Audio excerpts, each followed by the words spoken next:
नमस्कार and I am welcome to all you पार्थाइस।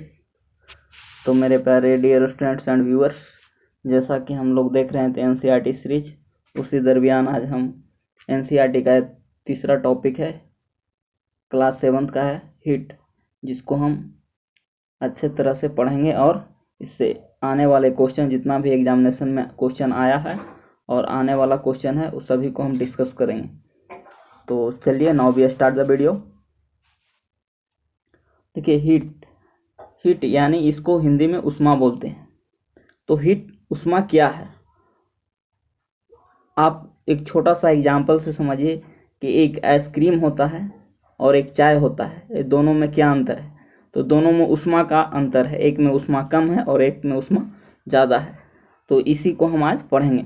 जैसा कि ऊपर चैप्टर में लिखा हुआ है कि ऊनी वस्त्र है जो किस रेशे से बनाया जाता है, तो जताम एक रेशा है उससे बनाया जाता है। वही सूती रेशा है, जो सूती वस्त्र है वो पादप रेशा से बनाया जाता है। ये भी क्वेश्चन पूछ चुका है, समझ गए। उसके बाद हम आगे चलते हैं। देखिए, शीतकाल में आप घर के अंदर ठंडक महसूस करते हैं। यदि आप बाहर धूप में आते हैं तो गर्मी का अनुभव करते हैं। तो ऐसा क्यों होता है? ऐसा उष्मा के कारण होता है। ग्रीष्मकाल में तो आप घर के अंदर भी गर्मी महसूस करते हैं। ये सब उष्मा का ही कारण है। उष्मा ज़्यादा होता है तो अधिक गर्मी, उष्मा कम होता है तो ठंडक महसूस होता है। और नहीं था, आप देखिए, हम ठंडा, गर्म और ठंडा, तो दैनिक जीवन में हम जो भी वस्तु के संपर्क में आते हैं तो कुछ वस्तु गर्म होता है तो कुछ वस्तु ठंडा होता है। जैसे चाय और बर्फ़, एग्जाम्पल में हम ऊपर बता चुके हैं। तो देखिए, यहाँ पर एक एक्टिविटी किया हुआ है एनसीईआरटी की तरफ से। ये 3 बीकर लिया गया है और 3 बीकर में जल को उतना ही क्वांटिटी में भरा गया है। सभी बीकर में जल की मात्रा सेम है, लेकिन यहाँ पर एक चीज़ किया है कि तीनों में जल का टेम्परेचर अलग अलग है। एक में जल का टेम्परेचर इतना अधिक है कि जब उसमें हम हाथ लगाएंगे तो मेरा हाथ जल जाएगा। एक में उतना है कि जितना मेरा हाथ सहन कर सके, और एक में दोनों हाथ डुबाया है, यानी उसमें कम उष्मा है। तो ये ठंडा और गर्म एक्टिविटीज़ किया है एनसीईआरटी। ये सबसे क्वेश्चन नहीं आएगा, एक्टिविटी से क्वेश्चन आएगा, वहाँ पे हम आपको अंडरलाइन करेंगे। उसके बाद देखिए, हाँ क्वेश्चन आएगा, जैसे देखिए अब क्वेश्चन आया थर्मामीटर। तो थर्मामीटर 2 तरह के होता है। एक डॉक्टरी थर्मामीटर होता है। डॉक्टरी थर्मामीटर का उपयोग हम अपने दैनिक जीवन में उपयोग करते हैं, टेम्परेचर मापने के लिए करते हैं। और इसका टेम्परेचर होता है, जो डॉक्टरी थर्मामीटर होता है, इसका टेम्परेचर कितना से कितना वेरी करता है, तो 35 से 42 डिग्री तक इसका वेरी करता है। यानी 35 से 42 डिग्री सेंटीग्रेड तक टेम्परेचर थर्मामीटर में होता है। और इसमें एक धातु का प्रयोग किया जाता है जो लिक्विड अवस्था में रहता है। वो धातु क्या है, एक क्वेश्चन आगे पूछा है, चाहे वो बीपीएससी हो चाहे दरोगा है, यानी हाउ कोई भी एग्जाम हो, उसमें क्वेश्चन पूछा है। तो ध्यान इतना रखना है, थर्मामीटर, डॉक्टरी थर्मामीटर में कितना से कितना डिग्री तक हम मापते हैं, तो 35 डिग्री से कितना तक मापते हैं, 42 डिग्री सेंटीग्रेड तक मापते हैं। और उसके बाद इसमें है कि पारा भरा जाता है। तो 2 कंसेप्ट यहाँ पे है जो आपको एग्जामिनेशन में यहाँ से क्वेश्चन आता है। और इतना है, इसको आप देख लीजिएगा, इसको वीडियो को पॉज करके पढ़ लीजिएगा। कुछ है नहीं, सेल्सियस बताया गया, सेल्सियस को हम C से दर्शाते हैं, समझिए। और इसमें कुछ और ज़्यादा नहीं है, इसको C से लिखते हैं। उसके बाद है, अब देखिए, ताप मापन, किस तरह से हम ताप को मापते हैं। तो हम बताएं, डॉक्टरी थर्मामीटर से हम ताप को मापन करते हैं, पहला।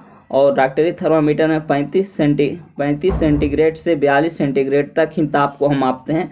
ये बहुत इंपॉर्टेंट है, इसको आप ध्यान में रखिएगा। उसके बाद है दूसरा, फ़ारेनहाइट में भी हम ताप को मापते हैं, जिसका परिसर, फ़ारेनहाइट का परिसर होता है 94 से 108 डिग्री। ये भी ये 2 फैक्ट आप देखिएगा, यहीं से क्वेश्चन रहेगा। और इससे क्वेश्चन एनसीईआरटी में यहाँ से अब नहीं क्वेश्चन बनेगा। और जो एक्टिविटी है वो एक्टिविटी से क्वेश्चन नहीं आता है। चलिए उसके बाद चलते हैं आगे।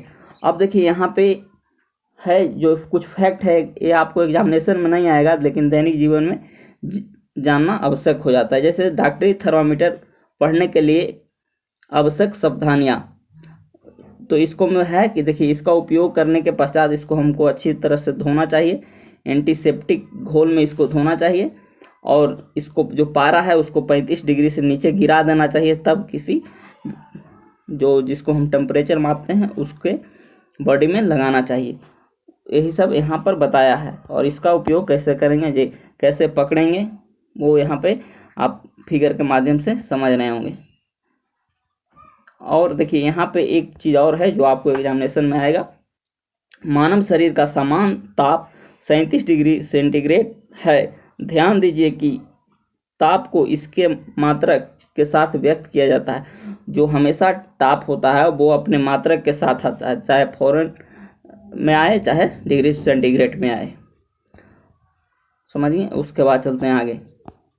और इसमें तो हीट में कोई क्वेश्चन नहीं था, 2 क्वेश्चन फ़ारेनहाइट और सेंटीग्रेड रखिएगा, कितना से कितना इसका वेरी करता है वो हम आपको बता दिए हैं। एक बार और रिव्यू कर देते हैं। फ़ारेनहाइट में 94 से 108 डिग्री सेंटीग्रेड और सेल्सियस में 35 से 42। अब उसके बाद आगे चलते हैं। ये आप वीडियो को देख लीजिएगा, इससे क्वेश्चन नहीं आएगा। एक्टिविटीज है सिर्फ, यहाँ पर भी एक्टिविटीज बताया गया है, समझिए। एक प्रयोगशाला तापमापी थर्मामीटर होता है, जिसके अंतर्गत हम प्रयोगशाला में जो भी प्रयोग करते हैं उसको मापते हैं। तो प्रयोगशाला तापमापी से आपको क्वेश्चन एग्जामिनेशन में नहीं आएगा, जब भी आएगा तो डॉक्टरी थर्मामीटर से आएगा। तो डॉक्टरी थर्मामीटर का उपयोग मानव शरीर को ताप मापने को छोड़कर किसी अन्य वस्तु को ताप मापने के लिए कभी मत कीजिएगा, क्योंकि उसका सिर्फ वही काम है। और थर्मामीटर को धूप तथा आग के पास कभी नहीं रखिएगा। ऐसा करने से आप कड़ी धूप में रख दीजिएगा या आग में रखिएगा तो थर्मामीटर फूट जाएगा, क्योंकि उसमें कौन होता है, पारा। पारा एकमात्र ऐसा धातु है जो द्रव अवस्था में होता है। और कमेंट में लिखिएगा कौन सा ऐसा धातु है जो द्रव अवस्था में रहता है। तो ये था थर्मामीटर से संबंधित, और 1-2 फैक्ट है उसको हम आपको बता देते हैं। विभिन्न प्रयोजनों के लिए विभिन्न प्रकार की तापमापी का उपयोग किया जाता है। जैसे मौसम के रिपोर्ट में दिए गए अधिकतम तथा न्यूनतम तापों को जानकारी के लिए अधिकतम न्यूनतम तापमापी का उपयोग करते हैं। क्वेश्चन ये आएगा नहीं, लेकिन जानकारी जरूरी होता है। अब देखिए, ये दोनों थर्मामीटर था और इस एक ऊष्मा से संबंधित था। अब देखिए, ऊष्मा का संचालन 3 विधि से किया जाता है, चालन, संवहन और विकिरण। वो हम डिटेल में पढ़ेंगे और उसी पे पूरा चैप्टर है। तो एक अब आ गया है बाजार में, एक और थर्मामीटर आ गया है, उसको डिजिटल थर्मामीटर कहते हैं। और मोदी जी जान ही रहे हैं डिजिटल इंडिया पर कितना फोकस कर रहे हैं हमारे प्रिय प्रधानमंत्री नरेंद्र मोदी। तो इसमें अंकीय तापमान, इसमें पारा नहीं होता है। आपको एग्जामिनेशन में क्वेश्चन दे देगा कि जो डिजिटल थर्मामीटर है उसमें पारा का उपयोग किया जाता है, तो क्वेश्चन रहेगा, ये क्वेश्चन एक गलत है। डिजिटल थर्मामीटर में पारा का उपयोग नहीं किया जाता है। वो सीधे अपने जैसे टेम्परेचर 37 पहुंचेगा वहाँ अपने आप वो बता देगा, TTI लगेगा। तो इसमें पारा होता नहीं है। अब देखिए, ऊष्मा का स्थानांतरण, यही आपको मेन टॉपिक का मेन हेडिंग है। तो हम बताएं, ऊष्मा का स्थानांतरण 3 विधि से होता है, चालन, संवहन और विकिरण। तो चलिए हम तीनों को डिटेल में अध्ययन करेंगे। सबसे पहले चालन। चालन किसको बोलते हैं? कंडक्शन इसको इंग्लिश में बोलते हैं। कन्वेक्शन और रेडिएशन, तीनों को इंग्लिश में बता दें, कंडक्शन, कन्वेक्शन और रेडिएशन। तो देखिए, चालन वह प्रक्रम जिसमें ऊष्मा किसी वस्तु को गर्म सिरे से ठंडे सिरे की ओर स्थानांतरित करता है, चालन कहलाता है। देखो, जैसे देखिए, ठोस में ऊष्मा प्राय चालन द्वारा ही स्थानांतरित होता है। जैसे हम एग्जाम्पल में आपको बताते हैं, एक लोहा का रड लीजिए, यहाँ पे इसको आग में रखिए, तो उसका पिछला भाग आप छुइएगा तो यहाँ पे भी आपको गर्म महसूस होगा। तो ये किस विधि द्वारा गर्म हो रहा है? तो चालन विधि, कंडक्शन विधि द्वारा हो रहा है। और कंडक्शन विधि में ऊष्मा का स्थानांतरण होता है, जो कैसे होता है, गर्म सिरे से ठंडे सिरे की ओर। और इसमें कैसे होता है, जैसे इसमें जो देखिए, जैसे लोहा है तो इसमें इसके आसपास जितना भी एक कण होता है सब एक दूसरे से कंजेस्टेड होता है, सटा हुआ होता है। और जब एक कण गर्म होता है तो एक कण दूसरे कण को गर्म करते करते लास्ट सिरा तक पहुंच जाता है। यानी इसमें कणों का स्थानांतरण नहीं होता है। आपको दे देगा कि किस में कणों का स्थानांतरण होता है, उष्मा के स्थानांतरण के कौन विधि में कणों का स्थानांतरण होता है, तो हम आपको बताएंगे वो कन्वेक्शन में होता है, कंडक्शन में नहीं होता है, चालन में नहीं होता है। चालन में एक सिरा को गर्म करेंगे तो दूसरा सिरा अपने आप गर्म हो जाएगा, ये होता है। तो ये चालन था। अब देखते हैं इसको एक्टिविटीज किया गया है, क्रियाकलाप, इसको आप पढ़ लीजिएगा। उसके बाद देखिए यहाँ पर एक मोमबत्ती जलाया गया है, यहाँ पर एल्युमिनियम का छड़ गर्म कर रहा है, तो यहाँ पर भी गर्म महसूस होगा। अब देखिए चालन संबंधित कुछ फैक्ट है, जैसे चालक किसको कहते हैं, चालक किस कहते हैं, तो वो पदार्थ जो अपने से होकर उष्मा को आसानी से पास कर देता है उसको चालन कहते हैं। जैसे उदाहरण में एल्युमिनियम, लोहा, क्रोमियम, कॉपर, ये सब चालन है। जो पदार्थ अपने से होकर उष्मा को स्थानांतरित नहीं करता है उसको कुचालक बोलते हैं, जैसे लकड़ी। तो ये 2 पॉइंट था, चालक और कुचालक, ये आप देख लीजिएगा, ये सब चालन से ही संबंधित है। अब देखिए उष्मारोधी किसको बोलते हैं, तो कुचालकों को उष्मारोधी बोलते हैं। उष्मारोधी जो उष्मा को आर पार नहीं जाने दे, नाम से ही पता लग रहा है कि उष्मारोधी यानी उष्मा को रोकता है। जैसे देखिए एक क्वेश्चन यहाँ पे पूछा है बीपीएससी, जल और वायु उष्मा का सुचालक है या कुचालक है, तो सब बताएगा कि कुचालक है, सुचालक है, लेकिन जल और वायु उष्मा का कुचालक है, ये आप ध्यान में रखिएगा। उसके बाद देखिए, उसके बाद दूसरा विधि है संवहन यानी कन्वेक्शन। कन्वेक्शन किसको बोलते हैं, तो देखिए यह प्रक्रिया तब चलती रहती है जब तक कि सारा अणु गर्म नहीं हो जाए, यानी सारा जल गर्म न हो जाए, ये उष्मा का स्थानांतरण विधि को संवहन कहते हैं। जैसे हम आपको एनसीईआरटी का एग्जाम्पल है, हम अपना एग्जाम्पल खुद दे रहे हैं। जैसे देखिए एक बीकर लीजिए, एक टब लीजिए, इसमें ठंडा जल भरिए और इसके नीचे लौ जलाइए, आग जलाइए, तो देखिएगा कि जल का जो नीचे वाला बिंदु होता है उसको में आप देख सकते हैं नंगी आंखों से, यहाँ वाला जो कण होता है जो ऊपर चल जाता है और ऊपर वाला कण यहाँ आके बैठ जाता है, फिर यहाँ वाला ऊपर जाता है, ऊपर वाला यहाँ आता है, फिर यहाँ वाला ऊपर जाएगा, ऊपर वाला यहाँ आएगा, यानी इसमें कणों का स्थानांतरण होता है। एक कण जैसे ही गर्म हो गया वो ऊपर भाग जाएगा, ऐसे प्रैक्टिकली भी है, जो भी वस्तु गर्म होता है वो ऊपर उठता है, तो जो यहाँ पर गर्म होगा ऊपर चल जाएगा, फिर वो ठंडा रहेगा जिसके स्थान पर आ जाएगा। तो क्वेश्चन आएगा कि उष्मा के स्थानांतरण के कौन विधि में जो कण होता है जो एक स्थान से दूसरे स्थान तक ट्रेवल करके गर्म होता है, तो इसको चालन विधि में होता है, यानी कन्वेक्शन में होता है। अब रेडिएशन पे हम आते हैं। हम देखिए सबको परिभाषा बता रहे हैं, उसके एग्जाम्पल के साथ बता रहे हैं जैसा एनसीईआरटी बताया है। और जो एक्टिविटीज़ है ये आप पढ़िएगा तो अच्छा बात है, नहीं पढ़िएगा उससे कोई दिक्कत नहीं है।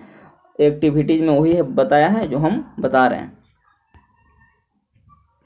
अब देखिए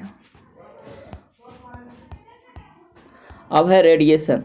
रेडिएशन देखिए इसमें रेडिएशन कहाँ पे है देखते हैं। चालन हो गया, चालन का एक्टिविटीज हो गया।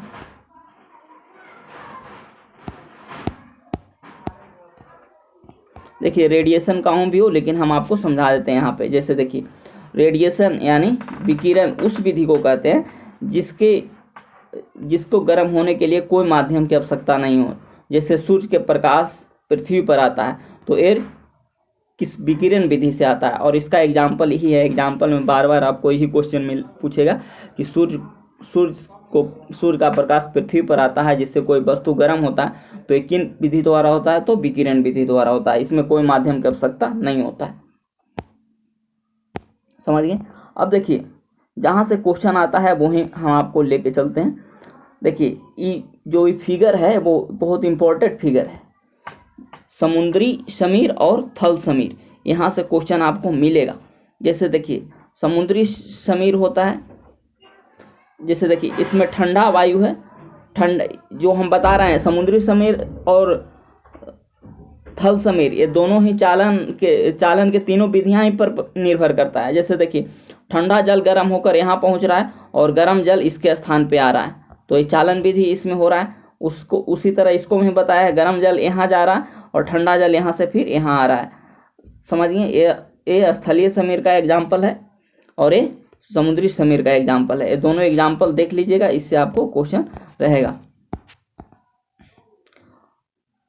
अब देखिए थोड़ा सा हम आपको डिफिनेशन भी बता देते हैं जिससे आपको बेहतर ढंग से समझ में आ जाए। देखिए समुद्र का जल स्थल की अपेक्षा धीमी गति से ठंडा होता है, इसलिए स्थल होता है, स्थल से ठंडी वायु समुद्र की ओर प्रवाहित होता है। इसको स्थल से समुद्र की ओर जाएगा तो इसको क्या बोलेंगे, तो थल समीर बोलेंगे। और स्थल से देखिए, इसमें स्थल से समुद्र की ओर जा रहा है तो इसको थल समीर बोलेंगे, और समुद्र से स्थल तक आएगा तो इसको बोलेंगे समुद्री समीर बोलेंगे। तो ये दोनों में मेजर डिफरेंस था, और इससे कोई क्वेश्चन आता नहीं है, समझिए। अब देखिए कुछ क्वेश्चन है जो जहाँ से आपको शायद एग्जामिनेशन में क्वेश्चन आएगा, वो हम आपको बता देते हैं। जैसे हम आपको जब हम अपने घरों को ठंडा या गर्म रखने के लिए कोयला या लकड़ी ईंधन का अथवा विद्युत का उपयोग करते हैं, तो क्या ऐसा संभव हो पाता है, यानी क्या ऐसे भवन बनाना संभव होता है जिस पर बाहर को गर्म और सर्दी पर कोई प्रभाव न पड़े। जैसा देखिए, जैसे एक ठंडे प्रदेश में एक घर बनाता है इग्लू, बर्फ के बने घर को इग्लू बोलते हैं, और इग्लू तो पूरा बर्फ का घर होता है, लेकिन उसके अंदर आप जाइएगा ना तो इतना गर्म लगेगा ना कि लगेगा कि बर्फ का बना नहीं है। तो ये सब किसके कारण हो रहा है, तो उष्मा के स्थानांतरण विधि के वो तीनों विद्युत चालन, संवहन और विकिरण के कारण ही होता है। यही यहाँ समझाने की कोशिश किया है। अब देखिए कुछ प्रमुख, इस चैप्टर से संबंधित कुछ प्रमुख शब्द है, इसको आप देख लीजिएगा और इसको आप गूगल करके सर्च कर लीजिएगा, यहाँ से भी आपको क्वेश्चन आएगा। जैसे हम तो सब बता दिए हैं, उष्मारोधी, चालन, संवहन, कुचालक, सेल्सियस, ये जितना भी है उस सारे फैक्ट को हम डिस्कस कर चुके हैं। फिर भी आपको एक होमवर्क देते हैं, आप जाइएगा गूगल पर इस शब्द को सर्च मारिएगा, आपको बेहतर ढंग से समझ में आएगा। अब देखिए कि इस चैप्टर से आपने क्या सीखा, यहीं से आपको एग्जामिनेशन में क्वेश्चन रहेगा। तो हम बता दिए हैं, वही आपको बताए हैं कि हम उष्मा का अनुभव अपने ज्ञान इंद्रिय के माध्यम से करते हैं। ज्ञान इंद्रियाँ कितना है वो तो आप पढ़े होंगे। उसके बाद है ताप, किसी वस्तु की उष्णता की कोटि को मापता है, कितना गर्म है कितना ठंडा है वो हम ताप से मापते हैं। तापमाप भी वह युक्ति है जिससे ताप मापा जाता है। डॉक्टरी थर्मामीटर के बारे में हम बता चुके हैं, 35 से 42 रहता है, समझिए। यही इतना फैक्ट था। और मानव शरीर का टेम्परेचर कितना रहता है, तो 37 डिग्री सेंटीग्रेड में रहता है। फ़ारेनहाइट में कितना रहता है हमको कमेंट में बताइएगा। तो मेरे प्यारे व्यूअर्स, आज इतना ही, और अगले चैप्टर में जो है कुछ फैक्ट है इसको आप देख लीजिएगा वीडियो को स्किप करके। अगले चैप्टर में हम आपको मिलेंगे, नेक्स्ट चैप्टर एसिड बेस और अम्ल, क्षार और लवण के साथ, समझिए।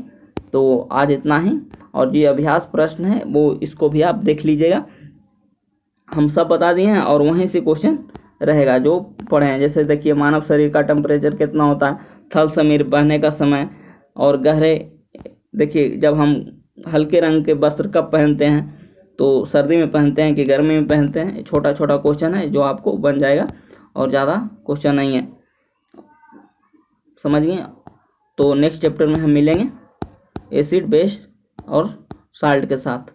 तो आज इतना ही, अब मिलेंगे आपको नेक्स्ट चैप्टर में। Thanks for watching this video.